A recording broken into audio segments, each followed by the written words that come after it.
fight. It was great to see Terence Crawford there with Turkey Al-Rashid, who is no doubt trying to convince TC to come out of retirement, which I hope he does not.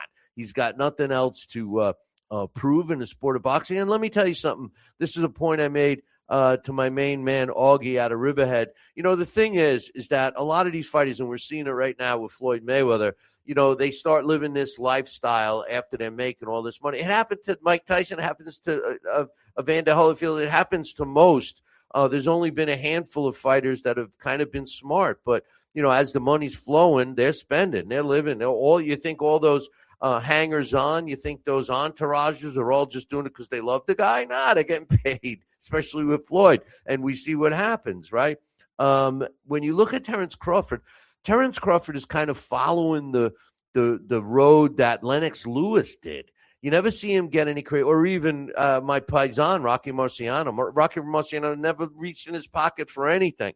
And the truth of the matter is Lennox Lewis was smart with his money. Larry Holmes was smart with his money. There's many other fighters too. But my point is Terence Crawford came from nothing. He does not saying he came from nothing. He did come from nothing. I hear Floyd Mayweather talk, I came from the streets. Nah, he didn't. But Terence Crawford did.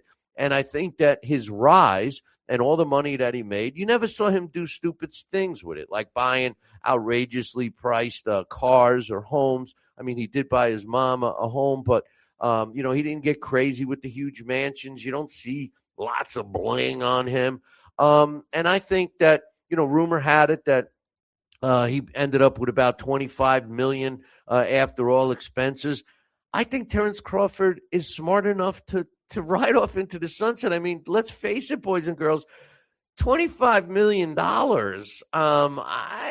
You'd never see Billy C again. I'll tell you what, you give me one and you won't, But anyway, that's the truth there. Rumor has it that Inoue is going to be taking on Bam Rodriguez, which is the fight everybody wants to see. It does not look like it's going to take place this year. At least that's the rumor, because Team Inoue is saying that, this fight with Nakatani took a lot out of him, and he's going to need some extra time to recover. So we'll keep an eye on that. One other thing I want to say, and I wasn't going to say it, but I'm going to say it anyway. I know I've made some comments, all right? And I'm sure if anybody watched this fight, and yeah, I watched it without the sound because it was a PBC, the garbage, worst promotional outfit in the sport of boxing.